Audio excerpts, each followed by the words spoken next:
Welcome to the Workbench After Hours podcast. My name is Keith, and I'm your host. This is where we talk about the firearms community, shop talk, and everyday life experiences.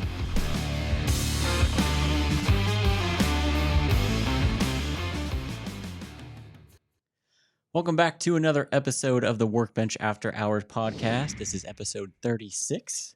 So welcome back, and we have Chris sitting here in the middle this week again, and Jacob decided to join us again this week. So he was on last week. If you guys didn't see that, check it out. Thanks for having me back. Welcome back. Yeah, it's nice. You definitely, the gun talk was nice last week, and we went longer than usual. So hopefully we'll continue that. Yeah, it seems easy to do. I'm really excited for this week because of what we're trying whiskey-wise. We've been on a hunt for these whiskeys, and you can find them, but they're usually on allocation. So if the liquor store does allow you to buy it, you can generally only get one. And that is the Weller Special Reserve, which I didn't realize was actually distilled by Buffalo Trace until I did some research on it, looked at the bottle. But this is their, I guess, entry-level whiskey of that Weller brand. So it's the green label. I think they have a couple other, like an amber color, and yeah, they've got like a black label. They got a bunch of them. They also have some that are like $2,500. So yeah, this is generally $23. That will be next week. Yeah. Jacob's going to bring that one. But yeah, so looking at this, so it is a Kentucky straight bourbon. It's 90 proof, and it is Buffalo Trace wheated. So Buffalo Trace is actual distiller. So a little history behind this.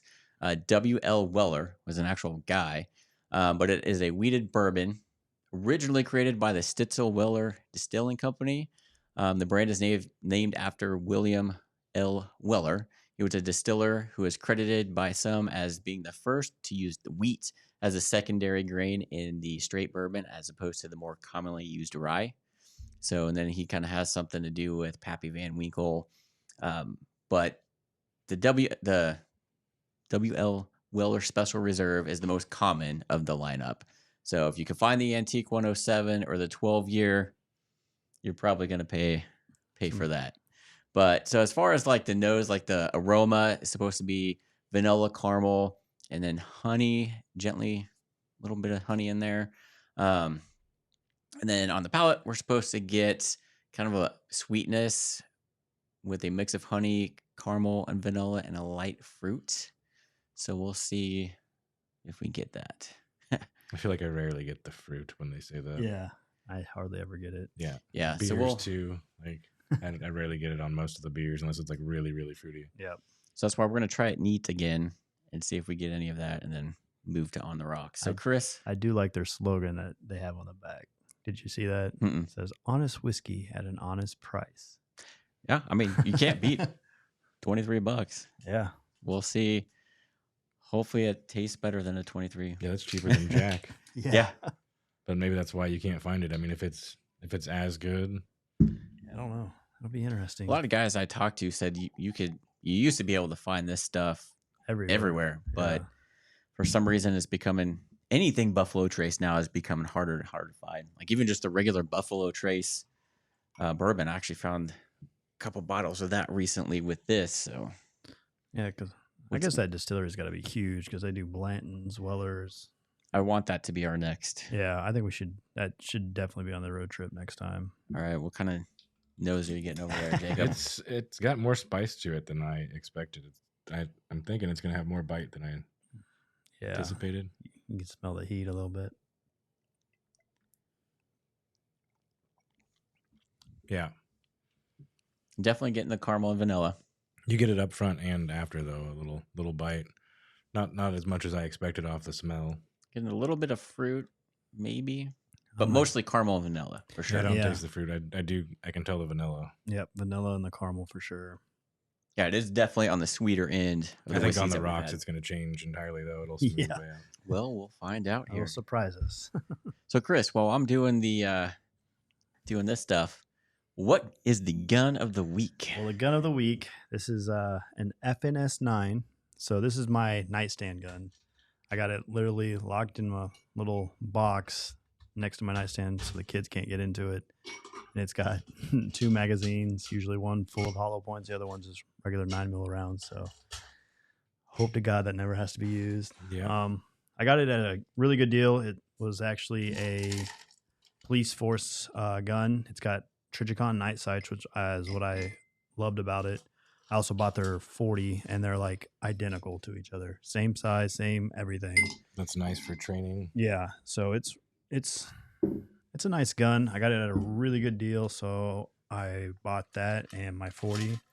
So That grip texture on it is very. So if you're ever used to like a Glock and they're stippling, going from that is like the two extremes. Yeah. Especially with the Gen 5 Glock that isn't as aggressive as the previous gens. This is just yeah, the stippling on it is raised a lot. Mhm. I wonder if that's because it was a police gun or whatnot. I know it also comes with like 4 different backs too when I bought it. So you can change out this back grip. And there's like 4 different sizes. I was like, really? I didn't see any difference. Yeah, I got that with the 19 Gen 5, like 4 different back straps with it. So and different inserts for different reticles. Yeah, and it's got the ambidextrous magazine, so it doesn't matter if you're left or right-handed. So that's nice.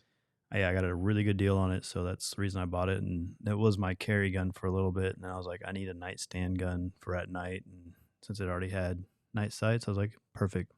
What do they normally retail for, like brand new? Like anywhere between the 500-600 range. Okay. I guess I should know that as a dealer, but I don't sell a lot of FNs. Yeah, there's too many pistols to keep up with the price of everything too. And then, well, especially now, like it used to be, everybody comes out with one every now and then. Now it's like every year, new gun. They got to have something new for SHOT Show. Yeah. So it's even with the Glock models, like it used to be, all right, I know like what a Glock 21, what a 27. I knew what all the different models were. Now it's like, crap, what is the 48 or like the 45? Like, yeah.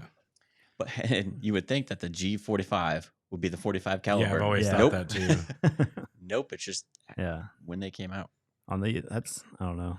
My FNS 40 is a 40 caliber, and the FNS 9 is a 9mm. So kind of keeps it simple. But yep. So I was nervous. I'm like, I really hope I like this whiskey. I was nervous because but again, for $23, but it is good on the rocks. Yeah. For sure. It's definitely sweet. So if you don't like a sweet whiskey, this may not be for you. Definitely has a lot of that caramel taste. So you get a lot of sweetness out of it. It's got a little heat on the back end too, still. But up front, it went away with the ice. Yep. Yeah, definitely. Definitely good. Yeah. Got several. I think 3 bottles of this now. So got your little collection going. I just want to find the other ones. I know there's one that's supposed to go for about $60 and the other one $120. Yeah. And then you get like higher end ones that are more rare, but haven't found any of them. It's only been this green label. So we'll see. Maybe if we go to Buffalo Trace, we'll find some. Hopefully we find a lot of good stuff at Buffalo Maybe Trace. In Weston, they'd have some of that stuff too. Yes. Yeah. Are you still down for doing this weekend? We'll have to talk after. I may have to work Saturday. I could probably go Sunday, but I had stuff come up. So cool. Yeah, we'll talk about that. And if so, we'll maybe bring a camera and throw in some B-roll of some of the stuff we do. Hopefully we can buy stuff too. Yeah. I wish we could just go to like liquor stores and be like, this is what I want. Here's my list. Can you get it for me? It'd be so much easier. Oh, yeah. Maybe you should start a restaurant or like a bar or liquor store. So you get your liquor's license. And that way just. Yeah, I don't know how that would work. I swear some of the whiskey channels I watch, that's what they do anymore. They get so much whiskey. They're just like, oh, let's just open up our own bar. It's like, God, must be nice. I think it'd be cool if I were to ever take my gun business and do a brick and mortar. I think one cool thing would be to have a bar, like a whiskey area where you can do whiskey tasting or even buy it. And that way it's just something different, like a different element kind of a thing. I think that'd be really cool. Yeah. Obviously, no, I would not have a range if I'm mixing booze in it. So be careful with that. But be cool. Come look at a gun, but also look at some of the whiskey. Try some. Maybe buy a bottle of whiskey do with that your gun. Cigars. I like a little cigar bar with it. Yeah, that'd be kind of cool. Yeah. Just got to win the lottery. Yeah. Yeah. Well, cool. So I guess we'll jump into our main topic now in case we go long on anything else that comes up this week. But the main topic that we want to talk about, because I know most people getting into guns for the first time, especially like with me, if I get into something, I really start collecting it, like whiskey and this YouTube stuff, buying all the gear and everything.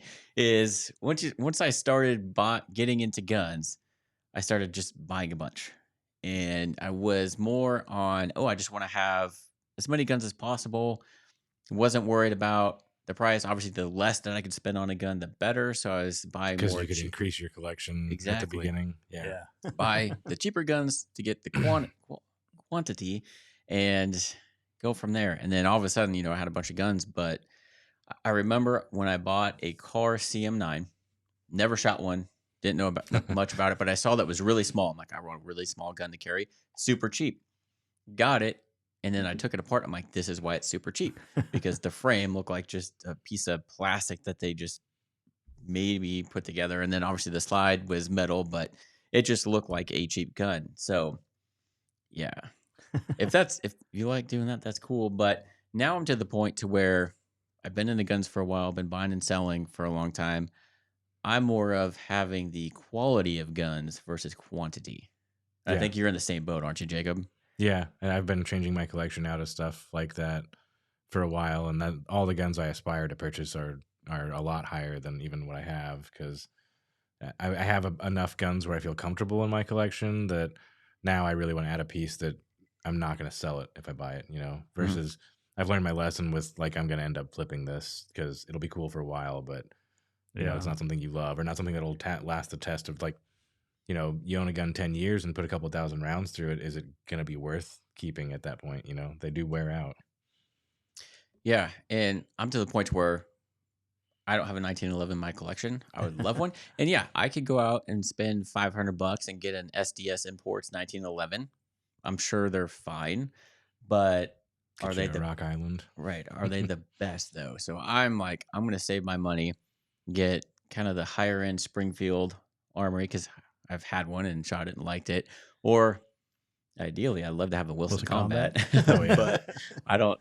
Maybe someday. I am a dealer and can get, with dealers, you only get like 10% off or something like that. Which, yeah, I think isn't Glock kind of similar? It's not a ton off. They're different.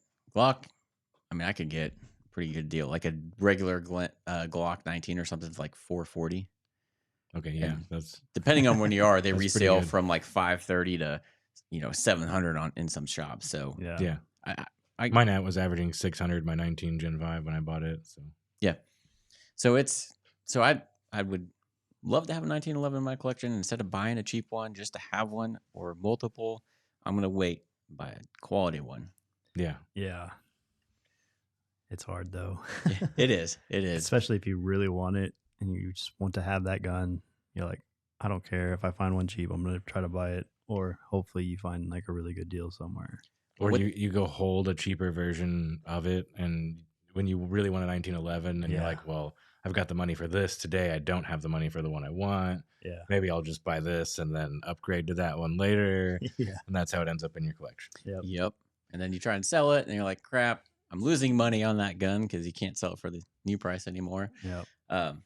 Yeah, it's just, I want something that I'm now to the point to where I'd rather have something that I know is going to be reliable and not have any issues with function, anything to do with, ammo, because some of the cheaper guns do have issues with shooting certain ammo. Yeah. So I want to be able able to higher end guns do too. Yeah. So, I mean, really, I think it's just on the manufacturer. Yeah, you got to do your research either way, for Yeah. sure.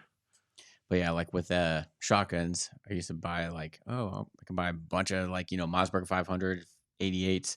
But now if I'm using one for home defense, I'm going to get the 590 or 590A1 because that's going to be a lot beefier and just a higher quality. Yeah. I know that's going to work when I need it. Yeah. But a Glock, I mean, shit, that thing will run. Mm-hmm. So you got to have one of those in your collection. Yeah. Especially if you're going to be using something for your home defense gun, like a nightstand gun. You want something that's going to work, like an FN. You want something that's going to be reliable. You don't want to buy, I would never put that car on my bedside. Yeah, I wouldn't. That or like an LCP, something small and tiny. Mm-hmm. No. With a home defense gun, you want something bigger. Yeah.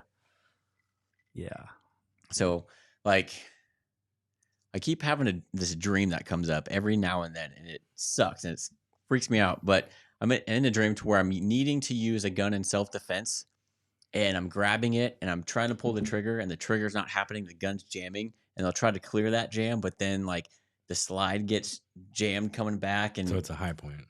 right? No, it's not a high point. I think it's like a Glock in my dream, or Springfield. But I keep having this dream every now and then to where I'm having to use it in self-defense, but it's like the slide's breaking on me or something like that. I hope that doesn't mean, I hope that's not a prediction or anything, but I hate that. But yeah, so I want to have a gun that I know is going to work, be a higher quality. And I'd rather have like, hey, this nice collection of high quality, cool guns versus just, hey, here's all the guns I have and they're crap. Yeah. You get into more maintenance free guns when you get higher end too. Mhm. Like the upper end ARs, what are the gas pistons? They'll run like an AK, like you don't have to clean them as much, and they'll run more. And then obviously higher end AKs, you know, if you didn't clean that gun, like maintenance is everything. But let's say you actually had to use the gun and you were in the woods or out somewhere for a week and it rained or something, like there's a big difference on what that gun's going to do with lack of maintenance, you know? Yeah. Yeah, I was watching, what was it? This guy compared the SIG, I think the 320 versus a Glock 19. He was just putting it through torture. Like, he took both guns, had the magazines out, had the slides thrown back, and he's just throwing it in puddles of mud and sand. And he'd go, all right, let's go fire it and see how many times each one would jam up on him and stuff. Which one made it through those paces? The Glock, they actually did. They were really close. They were very similar. The Glock did a little bit better, but they both had their issues, especially when he was throwing. I mean, he was intentionally taking big mud clobs and just throwing it inside the slide in the barrel. He'd sitting there and he'd, all right, let's see what it does. It's like, oh, that one fired and went off, and he'd fire like two more and then it'd jam up. But the Glock did a little bit better. Yeah, there's a YouTube channel, AK Operators Union. They do stress tests like that. Yeah. One of the ones that I always find interesting, he'll take the gun on like the third or fourth round of testing and leave it out underwater in a swamp for like a couple weeks. Yeah. And then come back to it, and half these AKs still fire. And sometimes it's like the low end one that makes it further than the high end one. It's pretty crazy. In the AR tests he's done, Daniel Defense did not do as well as I anticipated. Yeah. Like, they were making it like 2,000 rounds. I wish I had the funds to do videos like that, like torture tests. Oh yeah. Because or someone would just donate the guns for you to do it. Yes. Or the ammo. Like I see these guys that get 10,000 rounds for free just to make a video or something. It's like, that's insane. Love that. Like Iraq veteran, idiot. All Yeah. those torture tests or meltdown videos he's doing. Yeah. Man, that would be fun, but yeah, it's expensive. He led me to buy my sub 2000. He did some video showing how far you do, like unexpectedly you could shoot, and he made like some 400 or 500 yard shot with the sub 2000. It was unreal. Have you seen? I don't know if he's done anything else on this yet, but Military Arms Channel was doing kind of a reliability test on a BCM recce rifle, the AR-15, because they're supposed to be kind of like the AKs. Yeah. He would go out and shoot like 1,000 rounds normally. Like he wasn't doing the torture test where he's shooting it full auto.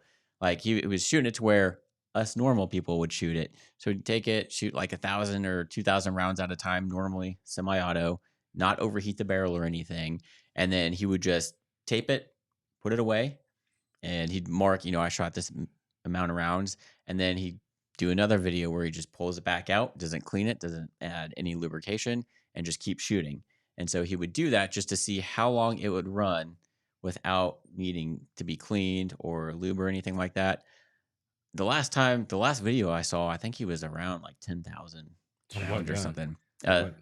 What brand gun was it? The BCM, the Bravo company. Yeah, that makes sense. Those are incredible rifles. Yes, I would love to have one. Yeah. But they're pricey. But again, they're quality. Yeah. So instead of having a bunch of Palmetto State Armory ARs or whatever, maybe save up and get a BCM recce, because that, if you're only gonna want one good rifle, get one that's gonna be quality. Yeah. And instead of Frankensteining it and get all these different parts that may not jive. So Well, and depending on what you're into too, upgrading your rifle can be a better option than buying another gun. There's a lot you can do with your AR-15, even a mid-range one, to make it perform more like a high-end gun. Yeah. Whether it be upgrading your barrel or trigger is a huge one. there's a lot you can spend money on, and you can spend, there's AR-15s that are the same price as some of just the triggers are. Yeah. Yeah. There's a lot, especially in that's like, I don't know. I call it the Jeep of guns. Yeah. Or the Honda Civics or whatnot, because there's just so many options out there. Yeah. And you can literally get anything and everything, and they work pretty much. And the amount of brands, like, you can't keep up with all of it. It's insane how many manufacturers there are. Yeah. So what's your dream gun that would be like a really great quality that you would spend a bunch of money on that's like in your radar? Like, do you have one? Right now on my radar is an Arsenal AK. Yeah, you've been wanting one of those for a long time. I've regretted not buying one, and I just need to be realistic. And right now is probably the best time in the future, price wise, to buy one. It's not coming down from now. It's just not. And especially if they keep trying to pass all this. Oh yeah, it's either going to get exponentially worse or slowly go up. But it's never coming back down to where I wanted to buy one at. When they were $1,200, I was like, if I could just find one for $1,100, I'd buy it to save $100. And now you're shooting yourself in the foot, going, "Fuck, I should have bought it for $1,200." Yeah. Oh, 13. I should have overpaid back then, and because they're $1,600-$1,700 easy now on a deal. Yeah. Yeah, I saw some videos that Hickok did on the Arsenals that he got, and made me want one. But again, they're expensive. That's a lifetime gun, though. Like, if you're allowed to pass it down. I mean, I'm not going to put 60,000 rounds through most of my guns, and that's the barrel's rated to that easy, like all day. Most of the like lower end AKs, 4,000 to 6,000 rounds they wear out because you rapid fire with them, and it's a hot round. And it's cheaper parts. All right, so it's Arsenal. What about you, Chris? I was actually looking at the Wilson Combat 1911 last night. Yeah? Yeah. Which one? Do you remember? I don't remember. I was just looking because I've been really wanting a 1911, so I went and I was just like, let's just see what 1911s. And then I was reading a bunch of reviews and like, what's the top 9 best 1911s out in the market? And Wilson Combat was like number 2 or 3 on the list. I was like, geez, it's still like $3-4 grand. Did it say who was number 1? It did. I can't remember. It wasn't like, I didn't recognize it. It was probably one of those custom made, but I was just like, man, Wilson Combat.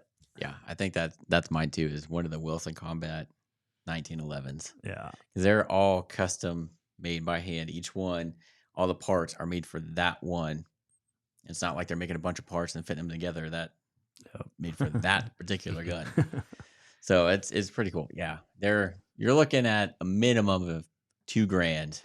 Oh, yeah. I went on there yesterday. It was like a minimum of 3. They've gone up. Have they? Of course, like everything else. I should have bought one several years ago. Yeah. Damn.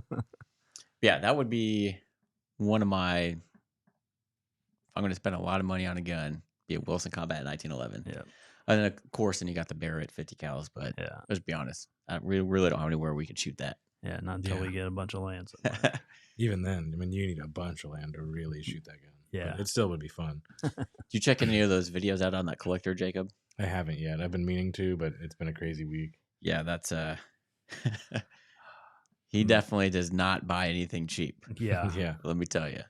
Yeah. And he's doing this kind of the video of putting the range together, and it's kind of cool. Like, he got these really expensive binoculars that he can see for range finding and stuff. I'm like, man, this guy, I still want to know what he does.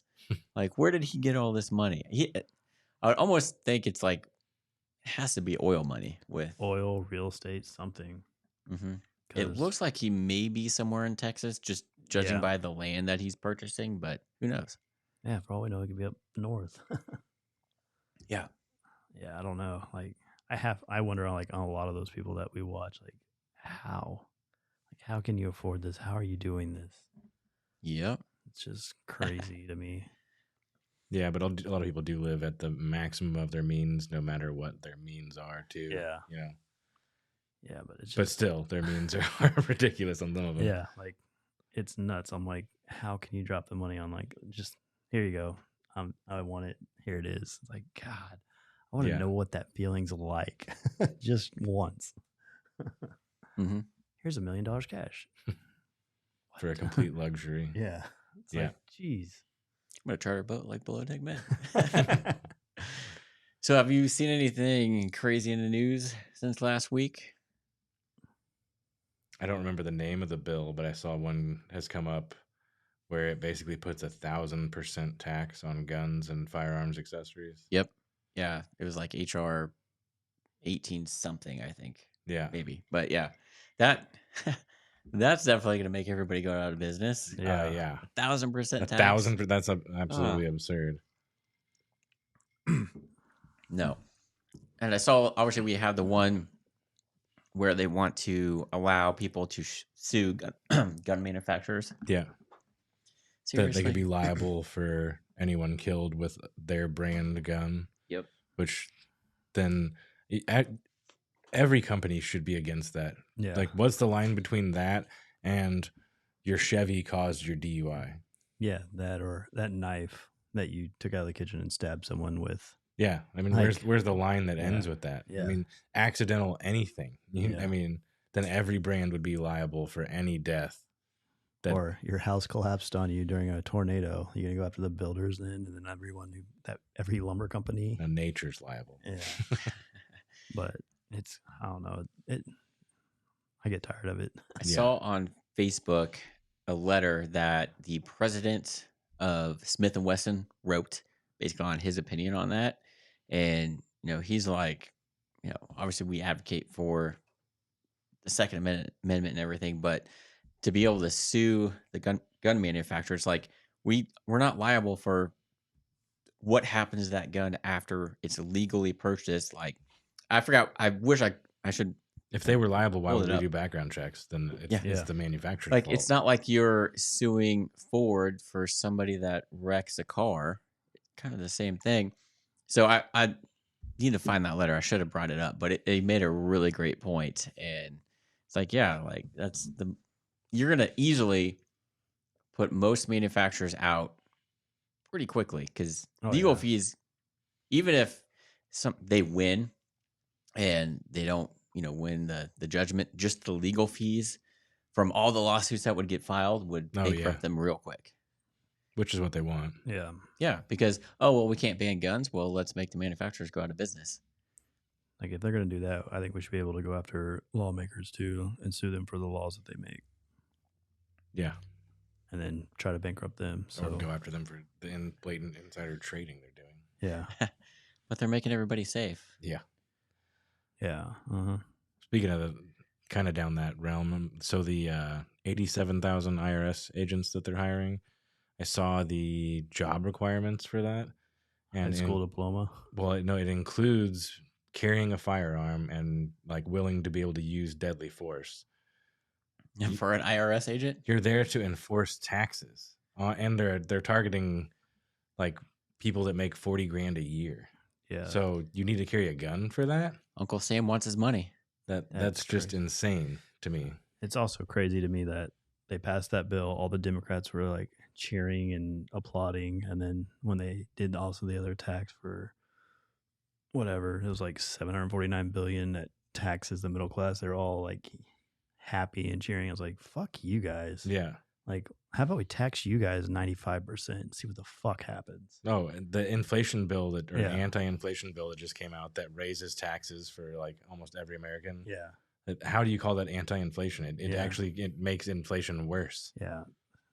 It's got energy cost increases. Like they want to be able to raise the price of like your home energy as well as fuel. They're just trying to force people's hands to go green, but yeah, well, you'll do whatever you want when you're starving is their plan, I think. Yeah.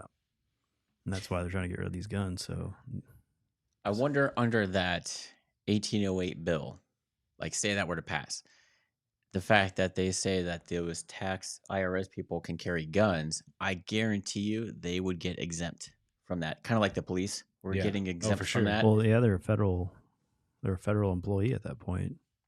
They're just like military. That's federal. So the tax man can come get you with a. So let's go to the IRS. Let's go work for the IRS. I'm sure they make good money. Surely, if we hired 87,000 government employees, we could have spent that on people to defend schools instead of easy overtax us. And like, aren't they supposed to serve us? Who do you know who said, "I wish I was getting audited this year"?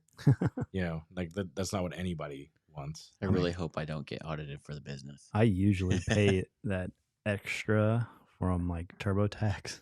Yeah, Like I I do will too. pay that extra just so I don't have to deal with the this peace shit. of mind of that I've heard from going through audits, it's a nightmare. Yeah. Yeah. I'll just pay that extra. I don't give a fuck what it costs. Yeah. I don't want that headache.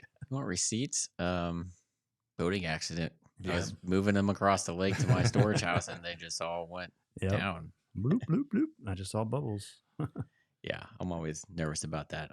But luckily, I think my business is small enough to where. Well, it Better. was. Now there's 87,000 more agents. That's true. I saw they went after a guy because they're like, well, there's no way you didn't buy furniture. And he's like, I paid $500 cash and bought it off of Craigslist. And you could see it was used furniture. It didn't look expensive. And they're like, well, you have to prove that. So he contacted a CPA and he bought it 3 years prior. So they had to go through everything for 3 years. He's like, it would cost more than paying the taxes on the $3,000 of furniture to pay for the CPA. So I just paid taxes on furniture I didn't buy. Jesus. Yeah. That's where we're headed. Yeah. Well, the fact that like a lot of people use Venmo, that they want to anything that is over $600, they want to flag and be like, hey, you might have to owe tax for this. It's like it's $600 for the year. Even if you had $601 payments, you'd get audited. So many people, like if like we were renting a house, and say we're splitting rent. I mean, just between utilities and a rent, that's gonna be people do it just to. It's easier than getting cash for someone. Yeah. Yeah, it's so much easier. Yeah, and it's like God, or if like I sell something, say I sell like a Rodecaster Pro, maybe like a camera or something, and it's like $1,000 payment that I'm getting. It's like no, Uncle Sam does not need to get a cut of that. That's what they want, though. They want to be able to tax your used couch when you resell it. It's so freaking stupid. Yeah. It's already been taxed once.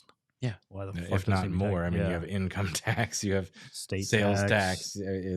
Well, at that point, it's like, okay, but I'm not a resale. I do not have a reseller's certificate. So the fact that you're trying to tax me on something to where I'm not, I shouldn't be able to be taxed on as a, if you're selling something used like that, like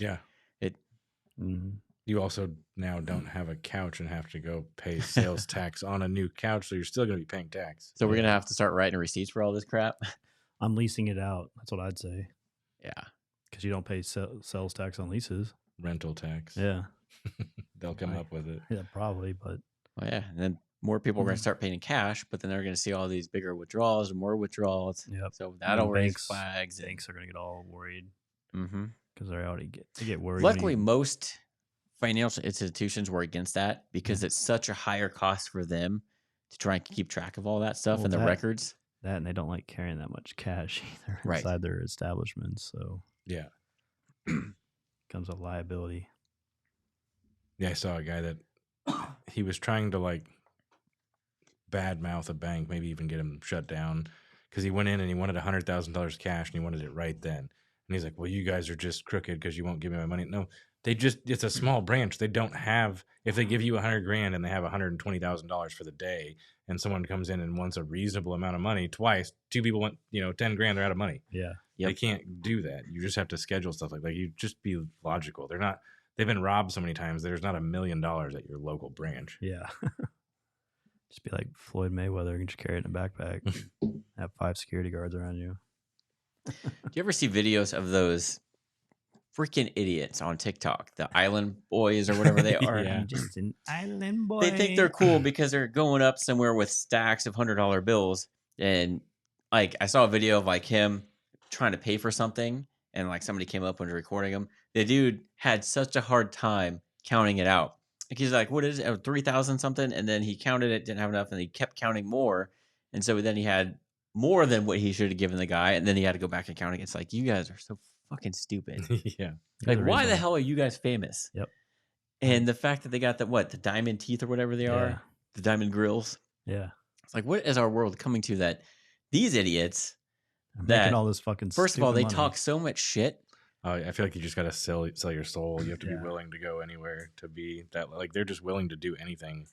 Like they were on a podcast with who's the boxer, that YouTuber Logan boxer, Paul or Jake Paul. Jake Paul. So his brother, I think Logan does a podcast with a couple other guys, and they had the Island Boys on there, and they got so freaking bent out of shape because Oh yeah, I saw that clip. Yeah. and they were talking so much shit, but God forbid they back up their stuff with actually fighting, because then their security guys had to come in. It's like, dude, these guys talk a big, like they could beat everybody's ass, but the second somebody maybe hints that they're gonna like talk back, security immediately jumps in. Have you ever seen them in like their little boxing? They're like, he's got his boxing, the other guy's boxing gloves. I was like, man, I could put one hit on this dude and just lay They're you the freaking fuck out. twigs. I feel like I could hit him holding his gloves and knock him over as Yeah. little as he is. Like he's, come on, man, fuck you up. I was like, shit, I'd hit you once and you'd be on the ground. I'll just thanks. I think there's a point where people hate them so much that they watch their stuff just for the entertainment. Yeah. and try They're to like the new Catch Me Outside girl. yeah. But it's like, and then I saw one where they tried to sing their song on stage and got booed off because they're terrible. Yeah. It's like, okay, you guys got famous for one thing, and then And there's another rapper. He had like a jewel inside the top of his forehead. I guess he was at a concert. He like someone ripped it out of his skull. It's like people are gonna start doing this to people's teeth before too long. If you got all these diamonds and stuff in it. Like, I've seen streams of people that are like flaunting money and they're like out at dinner or a coffee house, and people will find out like what's in the background and drive by and grab the money out of their hands and take off. it's one thing if you're like somebody that's gone through the trenches, like Eminem or somebody, like you deserve that. These little fuckers probably lived on mom and dad's money until they made it big, and just happened to have a popular video that went out on TikTok. It's like, yeah, no. yeah, I can't stand them. I literally want to. If I ever saw them, I'd probably just want to. You wouldn't be able to get near them because then they have all these security guards that would come in. Like those guys are not They won't walking have alone. guns on them though anymore. I'd be embarrassed to be in the same place, even coincidentally. Like, Yeah. let's not even cross paths. You on couldn't that pay me level. enough money to be their security Can guard. I pay you to get the fuck out of my restaurant? I bet you could. If you got to just carry a gun, not do much, and protect those scrawny guys, there's an amount of money, but it's a lot. Yeah. Like they're showing like this, all this. Why don't we tax them a little bit more? Yeah. So the middle class, because obviously these guys are just throwing money around and spending it on diamond teeth, and it's like, Spending is the problem, not taxes. Regardless, though, Yeah. we spend way too much money. The crazy thing is, you don't owe taxes when you're in debt, which Yeah. is crazy. Like there was one guy I watched on. He's probably on TikTok. He's always talking. You get taxed for everything else, but not to be in debt. So he's always in debt. He says, and he's like a billionaire. Oh yeah, a lot of them are. Yeah. Yeah, I've seen people who are like, I'm 40 million in debt, but I have 110 million in retail or or whatever Yeah, assets of yeah. some kind that debt is affording me. It's Yeah. crazy. it's nuts. It's like these guys are too smart for their own good. Yeah. I saw one guy that was doing real estate, and he said that he couldn't break through like following the system. So when he paid off his first house, he got this letter from the bank, and he found out like that the real estate lender didn't check with the old lender. Like the paper he sent was good enough to satisfy that he paid the house off. So he kept that letter, and every house that he still was currently paying mortgages on, he just said, I own them, and just resent it with that address, photoshopping it. And they thought he owned 200 homes and he owned one, but they loaned him so much money that he was able just to he knew he would make more money off of it. So it wasn't a risk to him, but it was to the bank. So he just tricked him by that, because they don't do their due diligence right, you know? I feel like there's a lot of probably companies that don't do that. Yeah. Well, like there's points where you're breaking the law, and there's points where like you're breaking a policy of a company that, what they're going to not do business with you. Okay. Yeah. That's not breaking the law. Mhm. You don't have to have your house paid off for someone to loan you money. Yep. That is just too smart for their own good. Yeah. And willing to take that risk Yeah. too. I think that's the biggest thing is people they're not afraid at times to take that risk. Yeah. It's like I'd be terrified. Yeah.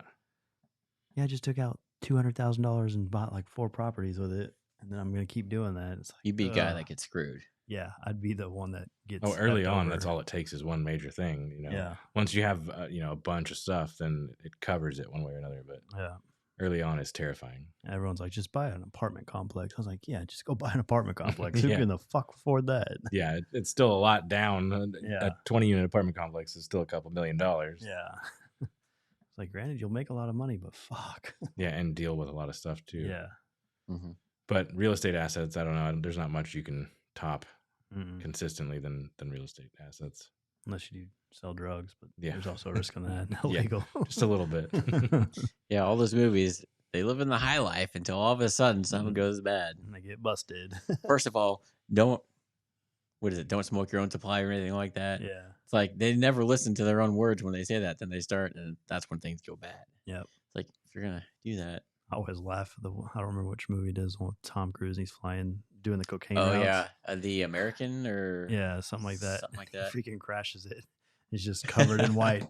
Here's this for your bike. And Barry, yeah, Barry something, and that was supposed to be a true story. it's based on true events. But I was just like, That was a great movie. I've seen it several times. It's like, yeah, the freaking CIA gave him all this money to do this, yeah, secret stuff, operative. and it's like, and then he ended up getting screwed at the end. Yeah, It's like he had so much money he didn't know what to do with, so he was stuffing it in walls and making his own businesses, like Mhm. his own tail numbers, his Yeah. own banks. Yep. It's like, God, like how the hell does this little country town have this much? Yeah, that was a good movie. Yeah, I just laugh every time he fucking wrecks that plane. He's covered in white and sees that logo on the bike. And he gives the kid some money for his bike. Yeah. I was just like, ruined it. oh man. Yeah. Cool. Anything else that we saw in the news, or what else is going on? Not much, really. The cricket. I need the cricket thing. Yeah. Yeah, I watch a lot of Cully and Noir because if like anything. It's a good channel. Yeah, he gets a lot of information out there that you don't hear on mainstream media. And there was one school district that was going to have AR-15s in every school. Can't remember where. Obviously at Red State. But Yeah. Why not? Florida is hiring, so they're making it so that you can become a teacher as a veteran without having the schooling. Like basically you get hired on and then go to school, and it's like a work and learn at the same time program. But they're also doing that to have veterans that I think they're promoting them to carry in schools as well.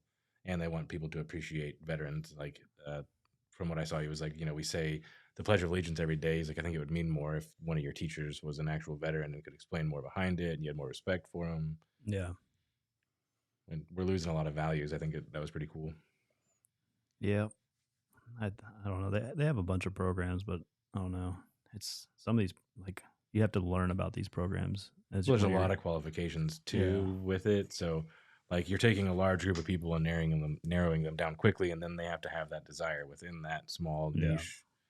Because I know when I was getting out, they had like a bunch like hard hats, like from like boots on the ground to dress suits, and had one for teaching. And it was like, man, there's so many options, but it's not really what you wanted to do. Yeah. Then you kind of just had to like, first off, they don't do a good transition period. They give you like a week to get out, like program how to write a resume, how to do interviews. Oh, wow. And yeah, it's all great, but there's a bunch of stuff that people don't know about. And like the only way you find out about it is if you go talk to other veterans that have been out for a while, and they'll teach you like little things.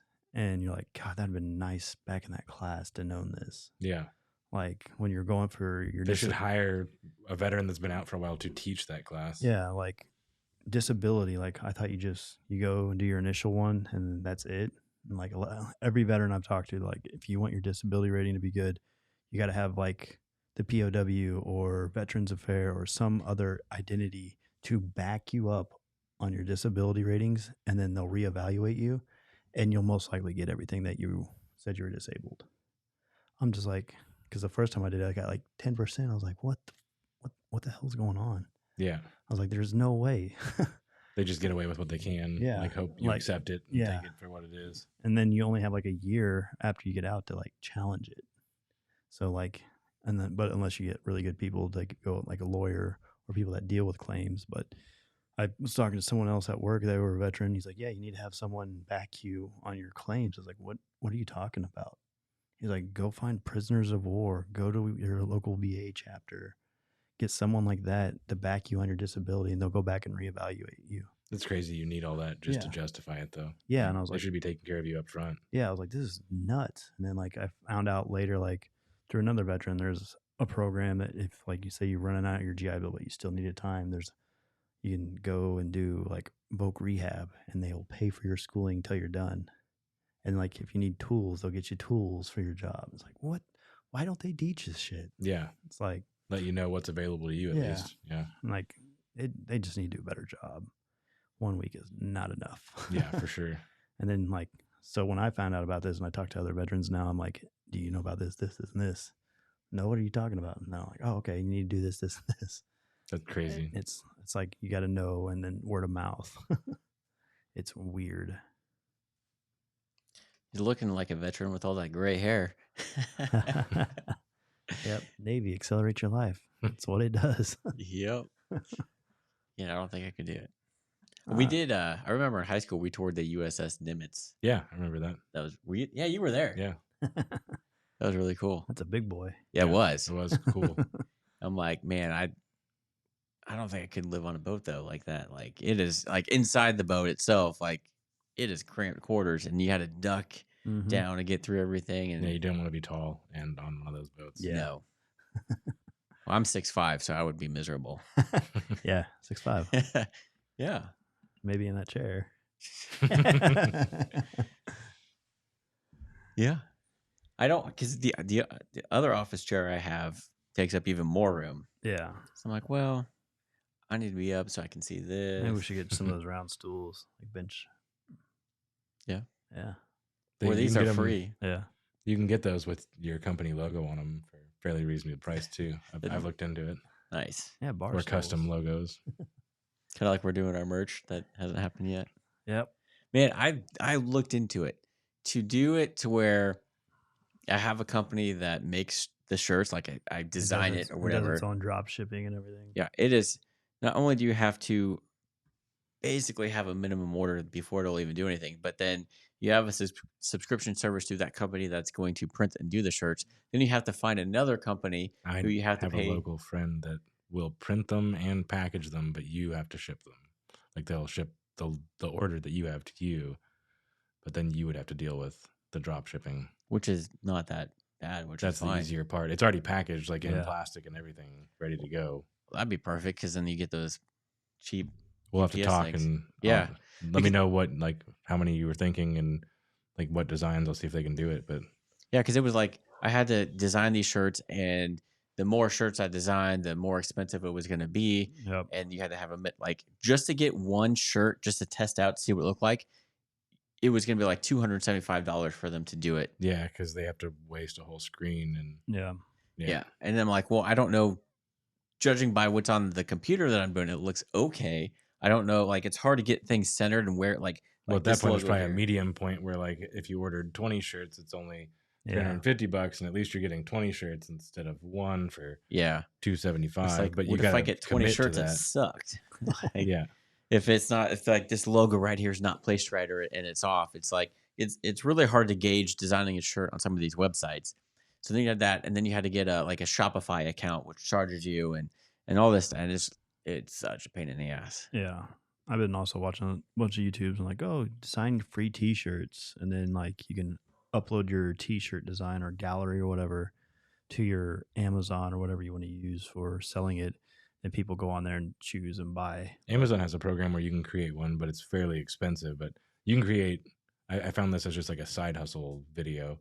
You can create multiple designs, like could just be words on a shirt that you think will be popular, and they'll put them on their t-shirt thing, and they do everything else. They create it, print it, drop it, but you only get a couple bucks on like a $30 t-shirt. Like you're only making like $1 or $2 per order. Yep.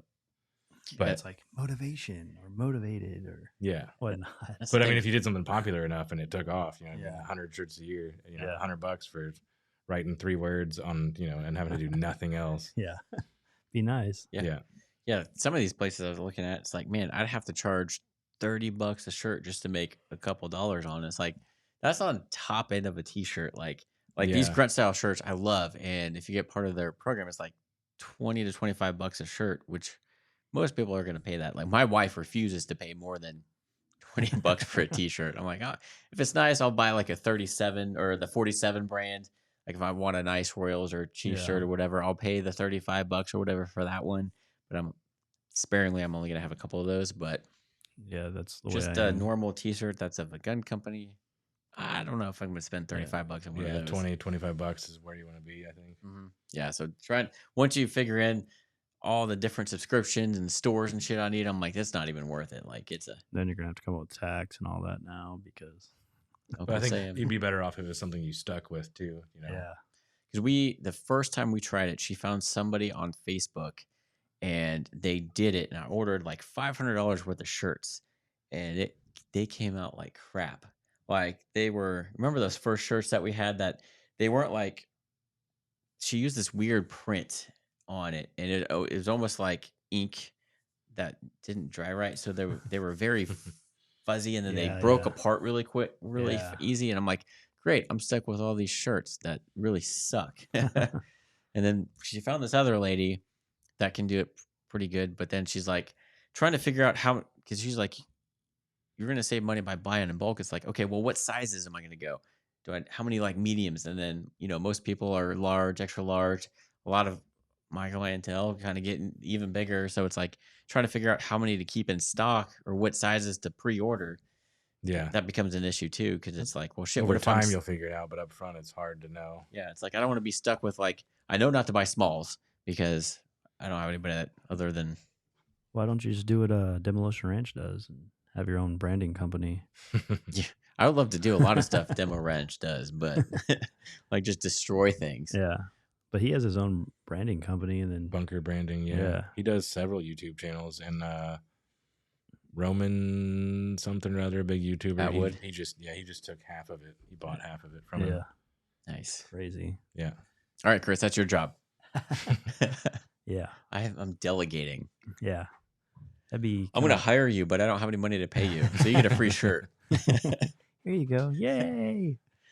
Yeah, I don't 200% raise. Yeah, I've looked at it. I've looked into it. It's just, it's nuts. Yeah, it'd be so much easier if you just could do it all in house. Like that video you sent me looked like a good idea, but then once I really looked into it, I'm like, damn, this is like complicated and gonna be expensive. And a lot of times they make you run campaigns to where you have to have so many people that's willing to buy that shirt before they're like, it's like you got to get up to like 50 shirts before they're even like make them and then ship them to those people. So it's like, man. Yeah, and then they're like, come up with a winter collection, a fall collection. It's like, God dang. Yeah. How many collections can you have? Yeah.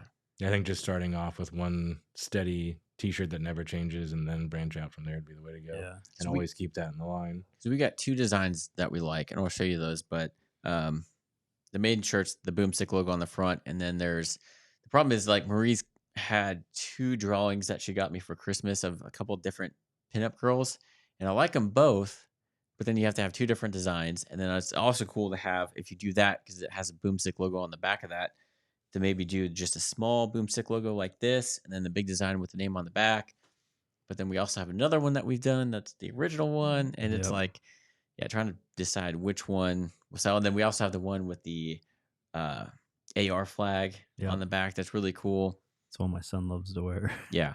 So it's like, I wish I could afford to just print the shirts, but the equipment is not cheap. And that's how my friends got into it. They had several other businesses they were buying shirts to resell for. And then they got into like buying more shirts to resell at events and stuff. And then they're like, we just need to do it ourselves. Now they take custom orders and packaging and everything because they're used to it. Nice. That and the technology keeps changing, making things easier. So yeah, they have one that looks like the Bunker Branding one where it like rotates and does a bunch of shirts at once. It's pretty cool. And so going off of our last episode, banned from social media, it was funny because we recorded that on Wednesday. And that was just a topic. Like that was a topic we talked about. Literally the next day, I sent you that thing where I got banned. Yeah. Hours later. Because I got an email or a notification saying on not my personal page, but the Boomstick page, which is kind of tied together, I guess, that a post that I made in 2001 wasn't within their guidelines. So they're like, you can't post or comment on anything. It wasn't your guidelines back then, probably either. You know what I mean? Like you violated guidelines that changed. Yeah. Since then. But now that it's not part of their guidelines, I'm getting. You used to be able to have a gun buy, sell, trade group back then. Yeah, exactly. I'm not going to go back and delete. I ended up having to go back and delete every post that I had on my Facebook channel where I was selling a gun or said we had this in our image. So I got to be creative now, but I'm like, really, 2001, and you're gonna freaking ban me now for that? Like, what the hell? What you should do is get a really good lawyer and just go after them. Yeah, I don't think I can afford to go against Facebook. There's one guy I watch. Maybe Trump. Maybe have him back me, but I saw a guy on TikTok. He's like, "What I do for jobs?" He's like, "I haven't worked in like 4 years, but this is what I do. I go on there, look at the job, and I read the job description. I see that it's got to have a lot of PPE, safety, and things. So when I get hired, first thing I start complaining about is safety." And he knows like all the OSHA laws and all the regulations. Oh yeah, and you all get that. OSHA involved, it's a nightmare. And he'd turn around and sue them, or they'd let him go falsely, and then he'd turn around and sue him for that, and he'd just start doing that for work. That's insane. And so he's what like, a horrible person to purposely do that though. Yeah, but I was like, Jesus God, to be that smart, yeah, and be that willing just to go fuck over a company. all right, Chris, we'll put the merch aside. You go ahead and sue Facebook for me. You're in charge of that too. Yeah, oh man, you got to delegate by next week, right? Yeah, that'd be. But no, like updates. with YouTube, they have a merchandise store that you could put on your channel, and it used to you had to have 10,000 subscribers before you can even do that. But now they've taken that away, and I think if you have like 1,000, you can do that. So anybody that has more than like say 1,000 subscribers can have a YouTube store that shows up on your channel where you can buy the merch. I'm not eligible because a lot of my stuff is demonetized, and because I have a lot of stuff that I can't monetize, they're like, "Oh, your channel, you're not eligible for this store now because you have a lot of stuff that goes against our standards." Do they have a different number for? Nope. Like I am not eligible, even if I were to hit that 10,000. Which then how is Bunker Branding able to? I don't know. I looked at it because I saw a video. I'm like, should be demonetized for the same stuff. Like, because I monetize my channel set up for monetization, but a lot of my videos they limit the ads or don't monetize. Yeah. Because of that, because I have so many videos that they're limited to no ads. I'm not allowed to have a freaking merch store. That's crazy. And because I was hesitant. Because I'm like, oh, that's cool. I'd love to have one. But then it's like, you have to have 10,000 subscribers. I'm like, oh, that sucks.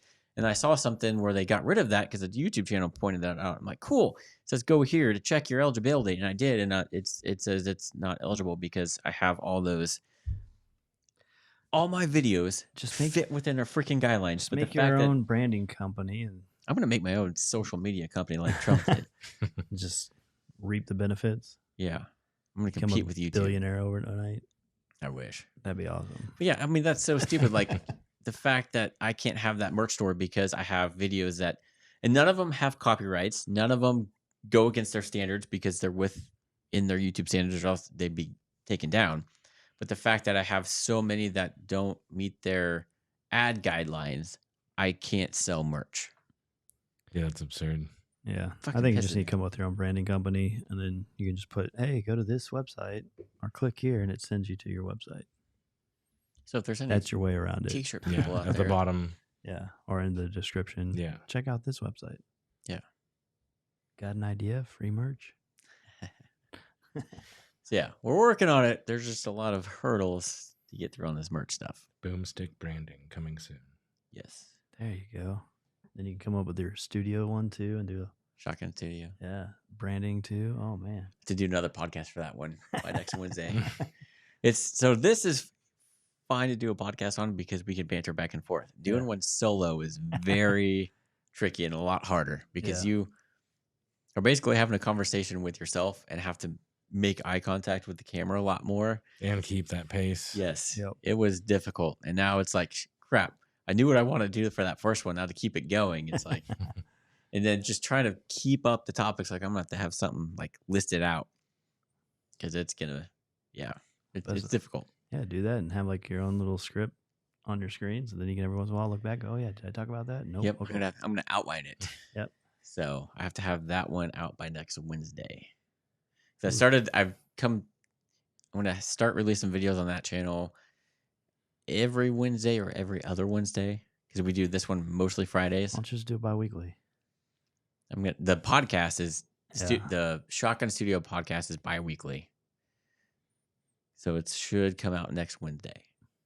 So I got between now and then Yes, on the weekend, you better just start talking. I know, but what sucks is our weekends are going to be super busy. You could do videos like the other, like release your videos the other Wednesday. So like one Wednesday a video comes out, next Wednesday podcast comes out. Yeah. So you're not overwhelmed. But doing stuff for the Boomstick channel plus that channel. Yeah. It's a lot.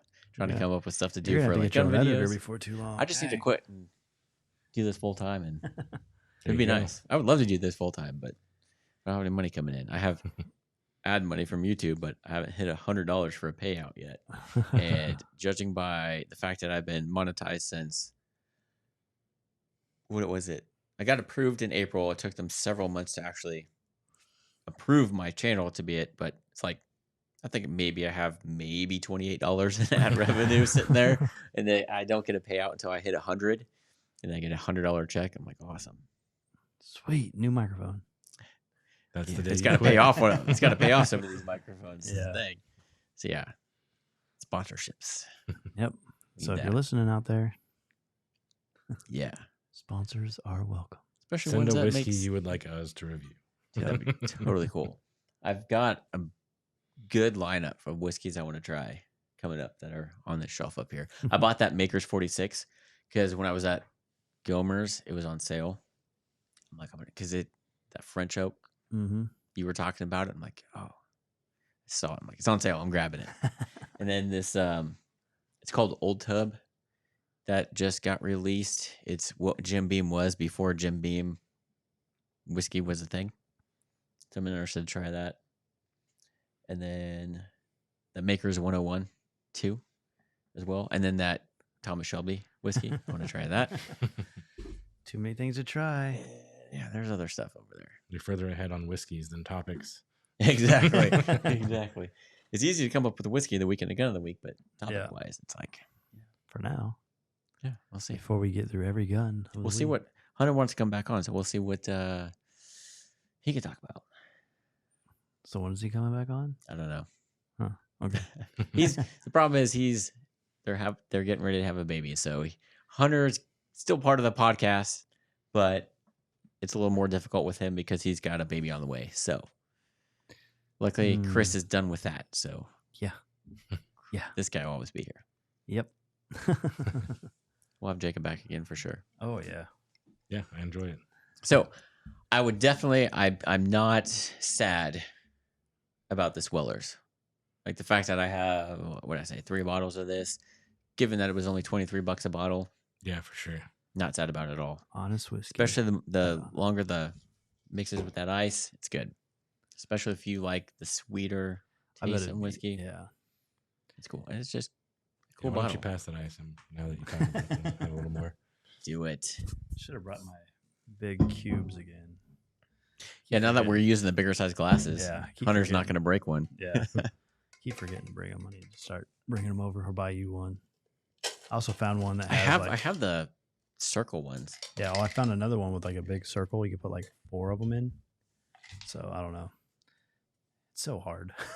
Mm-hmm. Well, those ones, like you have to freeze them for a long time. Yeah. And then you have to have a 10-minute drive over here with the ice. Yeah, I thought about trying to melt. I have the balls, but I don't know if they'd make it a 30-minute drive this time of year. Yeah, I usually bring over big cubes. They're huge. They're a pain in the ass to get out, but I always forget. That can be taken so wrong, Jacob. He's got the balls. Got the balls. All right. So Chris and I are buying a Wilson Combat, and he's buying an Arsenal. Yeah. Soon to be featured on Gun of the Week. How about we go in halves and halves on Wilson Combat? Well, with my 10% discount and the fact that since I'm a retailer, I don't have to pay tax. Could you get a discount if you're a veteran too? On top of that? Yeah. I'm not a veteran though. Cool. But could he if he had an FFL? I don't think so. I'm going to call and ask. That'd be dope. I bet if you asked, you'd be more likely for someone just to do it. Yeah. Like on top of that, like might not be a program, but yeah. I know a lot of the gun companies, they offer a veteran discount, like up to 10% usually. Yeah, so that would be. So, but then I wonder what they would do if you're a veteran and a gun. I don't think they'd sell you something for wholesale plus mark it down for a veteran's discount, because at that point they're giving you a wholesale because you're a business, they're going to resell it. I don't think they're going to combine the two. Yeah, I could see that. Some companies probably would still, though. Look into it. Let me know. Yeah. We'll get you one ordered. If you Be a each nice buy one, gun, have a nice. we can fire one in each hand. Yeah. Yeah. I actually saw a clip this week of an older guy coming out of a gas station. He has suspenders with holsters attached and had a 1911 on each side. And he was riding a Harley, and just blatantly, openly carrying 2 1911, like one for each hand. No F's given. Yeah. Yeah. You don't know which hand's going to be occupied. The number one 1911 was a Colt. Really? Yeah. I was like, that's interesting. It was like on 2 or 3 lists. It was number 1 Colt 1911. That's a brand you always forget about now. Yeah. Colt. Yeah. Because they were one of the top brands back in the day, but now there's so many better things now. Yep.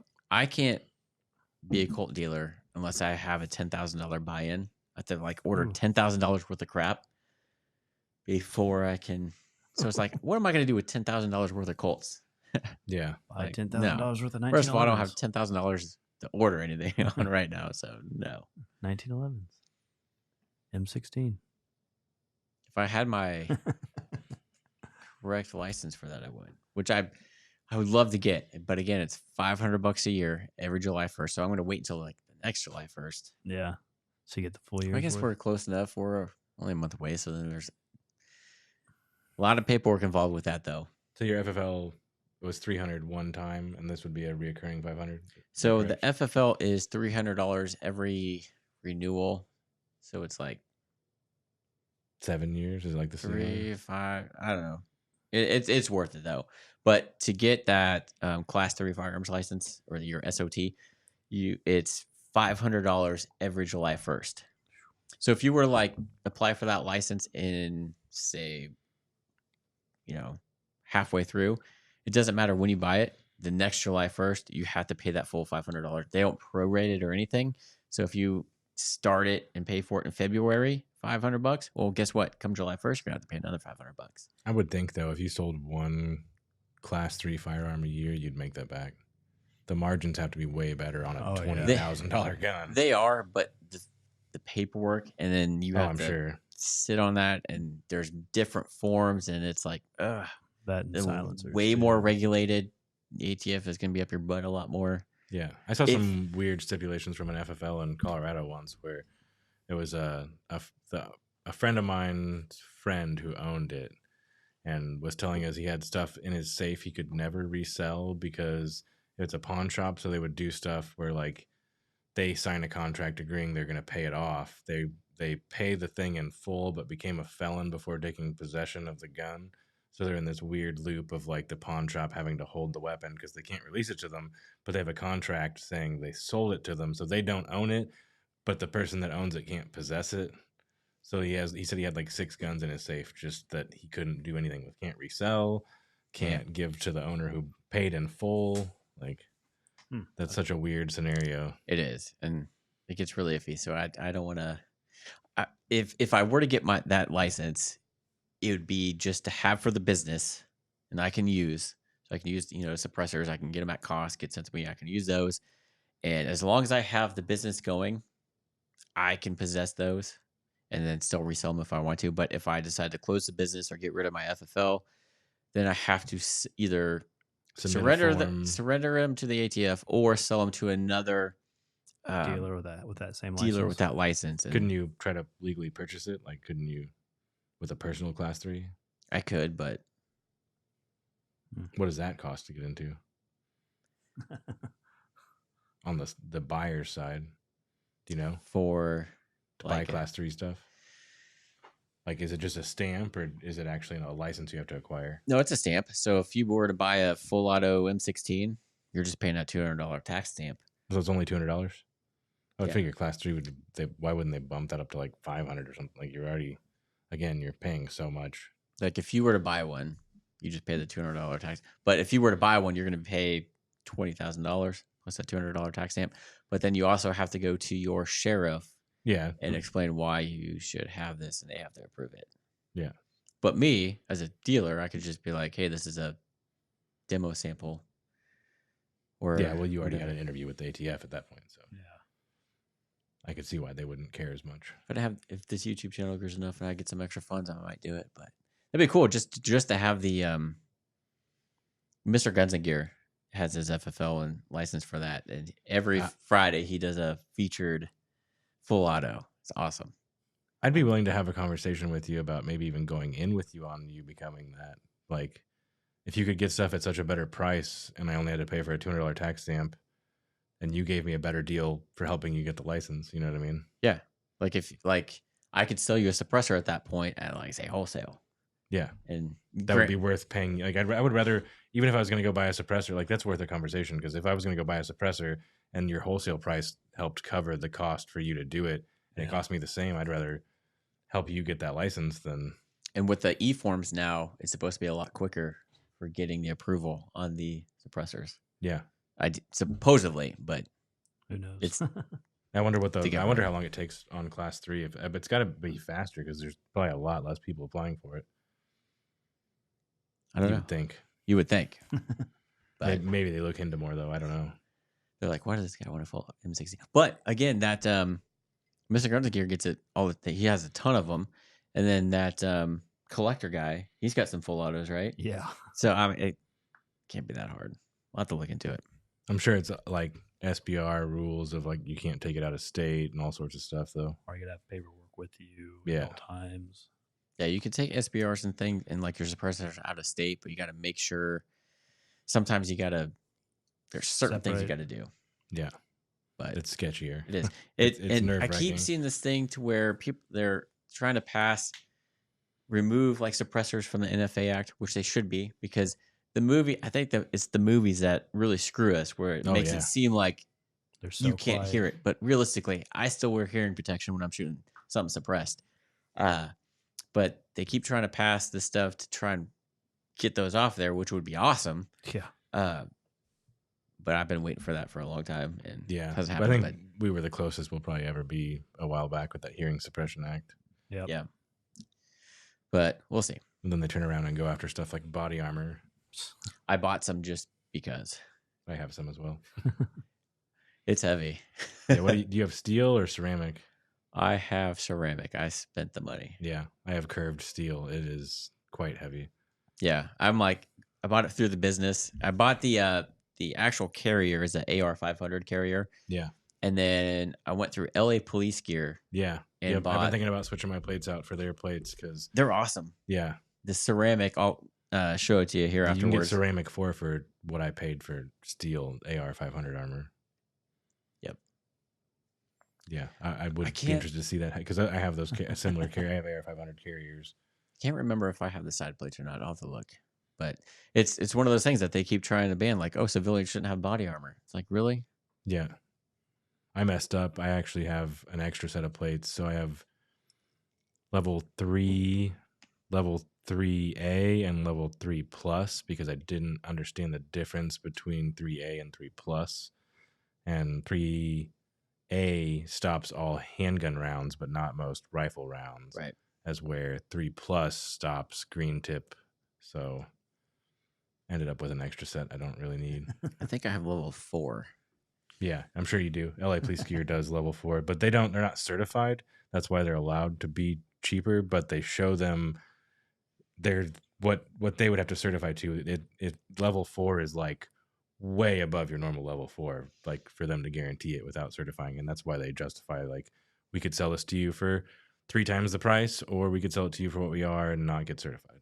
I still can't imagine how bad it would hurt to get hit. Wearing the plate and everything, just getting hit. I saw a video on it recently, so bad. Actually, like with steel plates, the guy goes, it doesn't actually transfer any more energy, like per laws of physics. Like what you feel on the gun is about what you feel on the plate. He's like, it's about the same amount. He's like, because like physically, like now, granted, the gun is taking some recoil out, but he didn't even move. He didn't grunt or flinch. He got shot right in the chest. And I've seen some stuff where people go down and it like takes soft body armor is totally different. So like what most police wear. Yeah. Right? Yeah. That will bruise you because like it's soft and bends and it can break ribs and stuff still. But hard body armor, it doesn't. Really? Yeah, but you get spalding. You won't on ceramic, but on like my steel, I have anti-spalding on mine. And like watch the videos of the flat plates with no spalding, and it doesn't hurt your chest, but it will just take your face off. Just anything over that plate, just metal goes everywhere. And no, thank you, not worth saving $30. Yeah, body armor is something that you want to spend the money on for the good stuff and not skimp on. Yeah, but I still want to go ceramic. I regret not doing that from the beginning. But the LA Police Gear stuff is like super thick compared to like AR-500 ceramic is like half the size and the same rating. Mm-hmm. But I was a dealer with both of those at some point, but yeah, I don't. With being a home-based FFL, like and gun shows, it how many doesn't people sell much. Yeah, like, no. Everybody gets online and they're like, "Well, I can get it for this." Like, and like I don't get with you. They don't think about the transfer fee. Like you got to pay shipping. Sometimes you get free shipping, but then you got to factor in transfer fee and tax. Like then you're way over what you know what I mean. Yeah, I could get it for $12 cheaper, and the realistic part is it's $40 more expensive. We hear that all the time at the gun show. Yeah, and it's like, dude, you can walk out of here with it now. Like if you pay cash, sometimes I'll waive the tax, but you know, people are just cheap. I guess I don't know. You get on, but you're not walking out today with it. Yeah, me, if I want to, I want to walk out with that gun that day. Yep. Like I'm willing to pay a little bit extra to get. I chase bargains too hard. I do and I don't. If I show up at a gun show though and it's a gun that's on my radar and I know it's well under what I could averagely get it for, I'm walking out with that gun. Like I will figure out how to walk out with that gun. Yep. It's funny with Chris with that neat worker bee that Cat wanted. He wanted it so bad, so he bought mine. He gave me $100 for it, which I'm like, dude, it's only $80. But he didn't want to wait the 2 days to buy it from Amazon. I'm like, did you guys use it within those 2 days? He's like, no. I set it all up. Yeah, you saw it. Like, if you would have just waited 2 days, you could have gotten it for. So I just bought a new one. Yeah. That's a great microphone. I love it. She loves it too. That's the one Hunter uses all the time. That black and white one over there, or black and yellow one. Hopefully, I haven't been moving my head too much these last. No, you're actually good on the dynamic mic, which is nice. Yeah. With Hunter, he's got. I mean, you can hear it in your feedback though. Like I don't know how he could. You go mute. It's pretty obvious. Yeah. But anyway, well, cool. Well, I think we should get close to wrapping this one up. I think we're still over an hour. Yep. That's all right though. Guns. It's good to talk about guns and the right information about guns. Yeah, appreciate you having me on again too. Yeah. Again, you should buy some of this Weller. Check out that Gomer's over in Lenexa. Yeah, that room you talk about, that just sounds cool. So I didn't know that even existed. Yeah, neither did I. It's upstairs, or if you park, I'll show you. Yeah. But they have hidden within these antiques. They have bottles of allocated stuff, and I've been able to find a couple bottles of Buffalo Trace and this Green Label Wellers. They got some other stuff that looks really expensive. There's no price tags in any of this stuff, and I don't want to be like, "What's this? What's this? What's this?" Yeah, so I just grab what I know. What's this? Yeah, $3,000. Oh, ooh. I think I'll pass. Or start Googling average prices if it's kind of like with that Basil Hayden Toasted. I brought that up to the cashier and I was like, "Oh, how much is this?" And she was kind of cute, and she was like $70. I'm like, I don't want to be that guy that's like, "Oh, never mind." So I'm like, "Oh, I'm gonna buy it anyway." So that'll be one that it's like the is time a special occasion. Ask about the Jack Daniels, Frank Sinatra. How much is this? $200. It just takes your breath away. Hunter and I were laughing, and then I ended up paying that for it. I can't believe you guys found it the next day cheaper too. Wasn't it like one day later? Yeah, $160 instead of $190. Not $190. Yeah. But hey, that was cool because then Alan bought it. We got to drink it. Yeah. We should try it. So yeah, I need to have him on so he could bring it. Yeah. Like, oh, are you sure you don't want to be back on the podcast again? December is when I can open mine. Hell yeah. Yep. That's the day, December. And then he's going to get his doctorate. I don't know. I've Dr. been debating Chris. about it. Yep. Chris is going to have all this stuff. And Yep. nice. School forever. Might as well. Right? Student loans are cheap. Yeah. Well, cool. Well, we appreciate you being back on this week, Jacob. We'll have you on again. Looking forward to it. Cool. Keep a lookout for the merch, like they always say. But yeah, it'll happen someday. Boomstick branding. Yeah. So cool. Well, Chris, take us out. Have a good one.